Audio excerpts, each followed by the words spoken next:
ദൈവനാമത്തിന് മഹത്വമുണ്ടാകട്ടെ. യെശയ്യാ പ്രവാചകൻ്റെ പുസ്തകത്തിൽ 55-ാം അധ്യായം 1-2 വാക്യങ്ങളാണ് നമ്മളിന്ന് വായിക്കുന്നത്.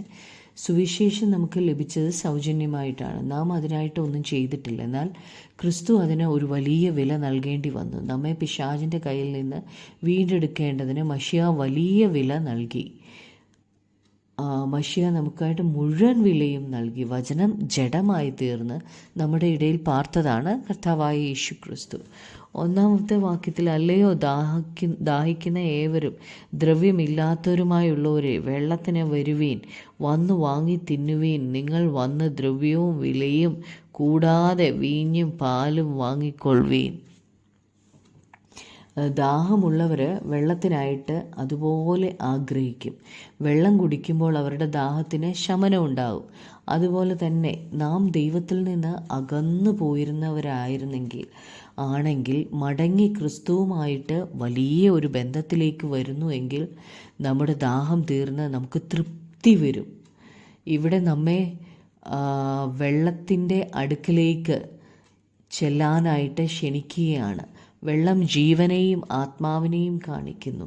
മഴ അനുഗ്രഹത്തെ കാണിക്കുന്നു. ദാഹിക്കുന്നവർക്ക് മറ്റൊരു വഴിയുമില്ല, വേറൊരു ഓപ്ഷനില്ല. ദൈവരാജ്യത്തെ ആസ്വദിക്കാൻ ആഗ്രഹിക്കുന്നവർക്കും മറ്റൊരു ഓപ്ഷനുമില്ല.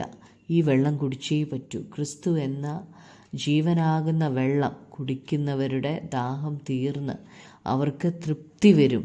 യോഹന്നാൻ 4:13-14 പറയുന്നു, യേശു ശമരിയക്കാരിയോട് പറയുക, യേശു അവളോട്, ഈ വെള്ളം കുടിക്കുന്നവനെല്ലാം പിന്നെയും ദാഹിക്കും. ഞാൻ കൊടുക്കുന്ന വെള്ളം കുടിക്കുന്നവനോ ഒരു നാളും ദാഹിക്കുകയില്ല. ഞാൻ കൊടുക്കുന്ന വെള്ളം അവനിൽ നിത്യജീവങ്കിലേക്ക് പൊങ്ങി വരുന്ന നീരുറവയായി തീരും. ഈ ക്ഷണം പണമില്ലാത്തവർക്കും സ്വീകരിക്കാം. അങ്ങനെയുള്ളവർക്കും ഈ ആത്മീയ സന്തോഷം അനുഭവിക്കാം. ദാഹിക്കുന്നവർക്കും പണമില്ലാത്തവർക്കും ചെന്ന് ഈ വെള്ളം കുടിക്കാം. ദൈവവചനം കേട്ടിട്ട് വിശ്വാസത്താൽ അതിനോട് പ്രതികരിക്കുന്നെങ്കിൽ മാത്രമേ ഈ സന്തോഷം പ്രാപിക്കാൻ കഴിയുള്ളൂ. നാം ഒന്നും പ്രവർത്തിക്കേണ്ട, എന്നാൽ വിശ്വാസത്തോടെ നാം സുവിശേഷത്തോട് പ്രതികരിക്കണം. ഇത് പണത്തിന് തരാൻ കഴിയത്തില്ല. വീഞ്ഞ് സന്തോഷത്തെ ആണ് കാണിക്കുന്നത്. ഒരു നവജാത ശിശുവിന് പാലില്ലാതെ പറ്റത്തില്ല. ഈ വാക്യത്തിൽ ആദ്യം വെള്ളം വാങ്ങാൻ പറയുമ്പോൾ അത് ഒരു മനുഷ്യൻ്റെ ബേസിക് ആവശ്യമാണ്, നീഡാണ്. അതിനുശേഷം വീഞ്ഞിനെയും കുറിച്ചും പറയുന്നു. വീഞ്ഞ് സന്തോഷത്തെ കാണിക്കുന്നു. ദൈവരാജ്യം ഭക്ഷണവും പാനീയവുമല്ല, നീതിയും സമാധാനവും പരിശുദ്ധാത്മാവിലുള്ള സന്തോഷവുമാണ്. 2-ാമത്തെ വാക്യത്തിൽ, അപ്പം അല്ലാത്തതിന് ദ്രവ്യവും തൃപ്തി വരാത്തതിന് നിങ്ങളുടെ പ്രയത്നഫലവും ചെലവഴിക്കുന്നത് എന്തിന്? ഇവിടെ ഒരു ചോദ്യമാണ് പറയുന്നത്.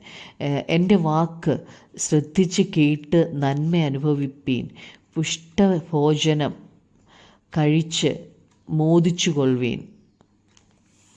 ദ്രവ്യം കൊടുത്താണ് സാധനങ്ങൾ വാങ്ങുന്നത്. എന്നാൽ ഇവിടെ ചോദിക്കുന്നത്, അപ്പം അല്ലാത്തതിന് വേണ്ടി എന്തിനാണ് ദ്രവ്യം ചെലവാക്കുന്നത് എന്നാണ്.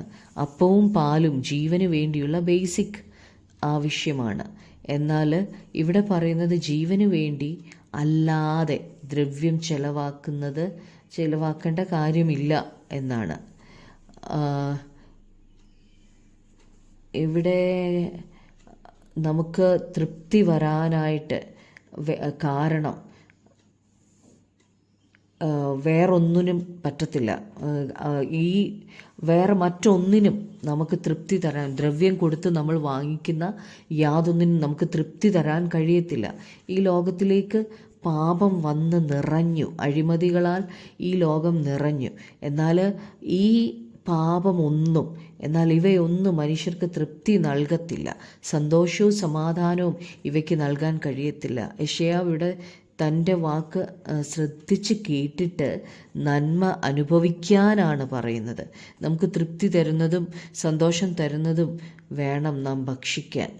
ദൈവത്തിൻ്റെ ഹിതം അനുസരിക്കാതെ ഈ ലോകത്തിൻ്റെ യാതൊരു സന്തോഷത്തിൻ്റെയും പുറകെ പോയാൽ യാതൊരു തൃപ്തിയും നമുക്ക് ലഭിക്കത്തില്ല. അതുകൊണ്ട് ഏറ്റവും ശ്രേഷ്ഠമായത് ഭക്ഷിച്ച് സന്തോഷിക്കാനാണ് യെശയ്യാവ് പറയുന്നത്. പാപവും ചതിവും നുണയും നിറഞ്ഞ ഈ ലോകം തരുന്ന യാതൊന്നും അല്ല അതിലൊന്നിലും അല്ല സന്തോഷിക്കേണ്ടത്. ദൈവഹിതത്തിൽ നാം സന്തോഷവും തൃപ്തിയും പ്രാപിക്കണം. ദൈവഹിതം നമ്മൾ ചെയ്യുന്നെങ്കിൽ നമുക്ക് സന്തോഷം ഉണ്ടാകും. നമുക്ക് പ്രാർത്ഥിക്കാം. കർത്താവായ യേശുവേ, കർത്താവെ, ദാഹിക്കുന്ന ഞങ്ങൾ കർത്താവെ അങ്ങയുടെ അടുക്കിലേക്ക് വരണമല്ലോപ്പാ.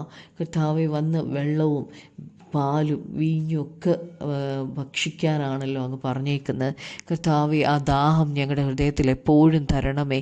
കർത്താവെ, തൃപ്തിയുള്ള കർത്താവെ, ലോകത്തിലുള്ള യാതൊന്നിലും തൃപ്തിപ്പെടാതെ കർത്താവെ അങ്ങയോടുള്ള ദാഹം ഞങ്ങൾക്ക് അധികമായി തരണമേ. കർത്താവെ, ആത്മാവിൽ ദാരിദ്ര്യം അനുഭവിക്കുവാൻ ഞങ്ങൾക്ക് കൃപ തരണമേ. അവസാന ശ്വാസം വരെയും ഈ ദാഹം ഞങ്ങളുടെ ഉള്ളിൽ തരണമേ കർത്താവെ. ഞങ്ങളുടെ പ്രാർത്ഥന കേട്ടതിനായി നന്ദി. യേശു ക്രിസ്തുവിൻ്റെ നാമത്തിൽ തന്നെ ആമേൻ.